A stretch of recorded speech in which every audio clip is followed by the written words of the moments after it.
The search warrant for Bryan Kohberger's residence in Washington has been officially sealed. Let's discuss.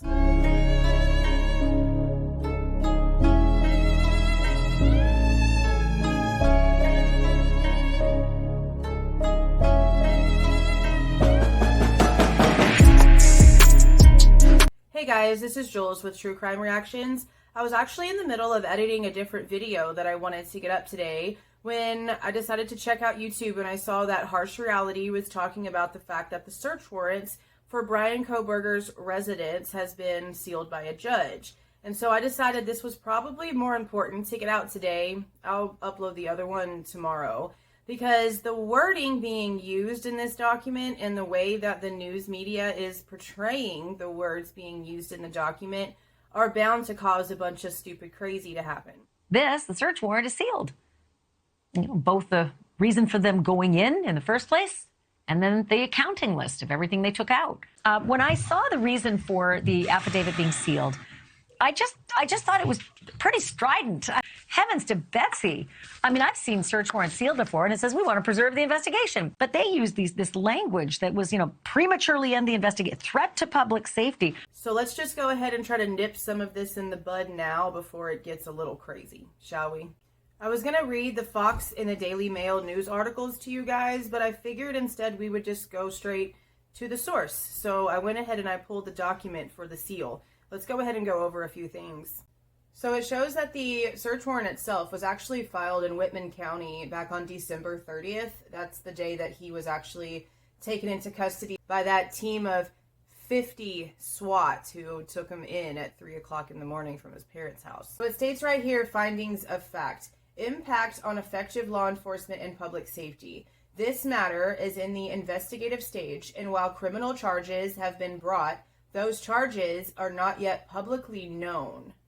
Premature public disclosure of the details of this law enforcement investigation will create a serious and imminent threat to effective law enforcement and could result in the premature end of this investigation, which could create a threat to public safety. The personal privacy interest of the witnesses, victims, and victim families named in the application filed in this cause also supports sealing the documents filed in this manner.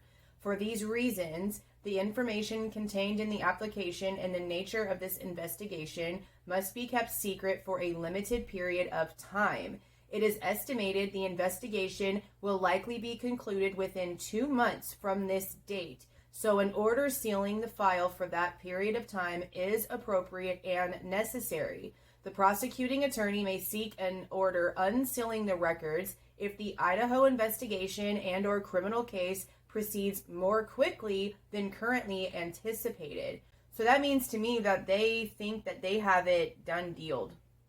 Harsh was right in his assumption with that wording. I hadn't read this before I watched his video, so that's what it sounds like to me too, that they assume that they're going to have all of this said and done within 2 months. Wow, that's interesting. So then it states conclusions of law. There exists a serious and imminent threat to efficient and effective law enforcement, to public safety, and to the public interest in law enforcement's ability to completely investigate criminal activity using all tools lawfully at their disposal to collect evidence of criminal activity, and no means less restrictive than sealing the listed documents herein will protect those interests. And then it shows the above interests do not require protection for an extended period of time and can be served by sealing these documents until March 1st of 2023 or until the need for sealing changes, whichever occurs first.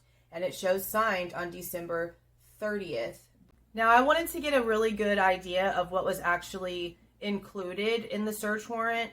And even though generically it should all be about the same, each state is a little bit different. So I pulled up 234 PA Code 206, Contents of Application for Search Warrant. And it states that per state regulations, each application for a search warrant shall be supported by written affidavits, signed and sworn to or affirmed before an issuing authority, which affidavits shall state the name and department, agency, or address of the affiant, identify specifically the items or property to be searched for and seized, name or describe with particularity the person or place to be searched, identify the owner, occupant, or possessor of the place to be searched, specify or describe the crime which has been or is being committed, set forth specifically the facts and circumstances which form the basis for the affiant's conclusion that there is probable cause to believe that the items or property identified are evidence or the fruit of a crime, or are contraband, or are expected to be otherwise unlawfully possessed or subject to seizure, and that these items or property are or are expected to be located on the particular person or at the particular place described. If a nighttime search is requested, meaning anytime between 10 p.m. and 6 a.m., state additional reasonable cause for seeking permission to search in nighttime. When the attorney for the Commonwealth is requesting that the affidavits be sealed pursuant to Rule 211, state the facts and circumstances which are alleged to establish good cause for sealing the affidavits. And number 9, the very last one, states a certification that the application complies with the provisions of the Case Records Public Access Policy of the Unified Judicial System of Pennsylvania regarding confidential information and documents. So this is the way that I've pretty much always understood it. Now, it's been a while since I've been in school and I've never personally been issued a search warrant, so this is just how I'm remembering what I learned. Address, the person that lives there, the person being searched, the areas of the home, and the specific items being looked for do have to be listed in the search warrant. Now, if something not on the search warrant that is out in open view can be deemed as possible evidence, then it can be collected and is valid in court. Like, they can't turn over a dirty clothes basket and look through all of the clothes to see if there's anything hidden at the very bottom, just because they might think that whoever the search warrant was executed for might have hid something at the very bottom of that hamper, like a piece of clothing that might be evidence. Say this was an unaliving crime, thanks YouTube. I'm probably going to get a bunch of comments about having to use that word now. And there's blood or something like that on the outside of the hamper that is visual without having to be uncovered by something else, then yes, that would give them a reason to then turn over that hamper and look through everything. But they can't go digging through things to find evidence that could be deemed admissible that's not on the search warrant. It literally has to be there out in plain sight. So of course, if they're not going to release what was found during the search, which why in the heck would they want to do that? They're going to want to seal the search warrant. It can give us clues to the actual evidence that was found on scene and connect some dots they might not want us to right now. So, I mean, I completely get it. But this also shows that the request for it to be sealed needs to be in the application from the very beginning. So that just tells us right there that they knew from the jump they were going to be sealing this thing, because it's written in there and those documents were filed on the date of his arrest on December 30th.